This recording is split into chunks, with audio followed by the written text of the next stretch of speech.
For today's video, ano nga bang gagawin sa kalsadang ito?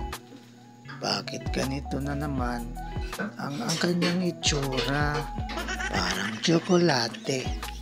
Kaya kung kayo mga idol, kung hindi pa kayo nakadaan sa Mala Tsokolating Daanan, puntahan nyo lang dito sa amin sa may Patiis, San Mateo, Rizal.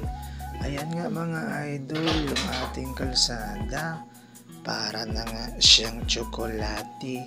Kulang na lang dito mga idol ang tinapay. Pwede ng palaman. Ayan nga pala mga idol, comments nyo pala kung anong gagawin natin dito.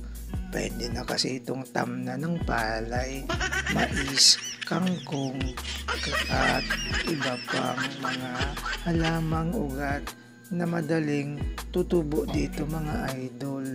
Ang gulo kasi ng kalsadang ito mga idol Ano kaya ang gagawin natin dito mga idol? Kasi pag pinapaganda mga idol, mamaya-maya uulan. Para siyang mayroon siyang sumpa mga idol na hindi natin malaman-laman kung ano ang dahilan. Kaya dito na naman kami mga idol, nagtitiis na naman kami sa malaputik na kalsada para kaming nagsaka mga idol. At yung aming mga tricycle mga idol parang kalabaw na lumulublob sa kanyang lubluban.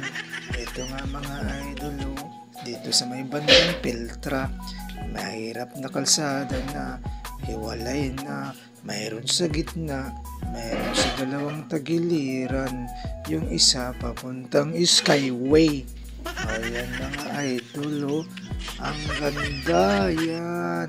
Dito na yan sa taas mga idol, sa bandang Rest House, malapit sa may Leandro. Ayan yung kanyang kansada. Kaya mga idol, tinaga ko ng bumiyahe kasi wala tayong pera, kailangan nating kumayod.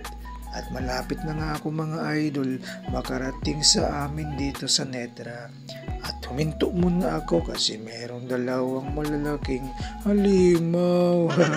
Ayan bumilid lang ako mga idol. Kaya hanggang dito na lang ulit tayo mga idol sa ating video. Maraming salamat.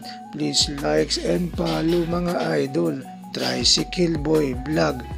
Maraming salamat mga idol. Tara na. Bye-bye.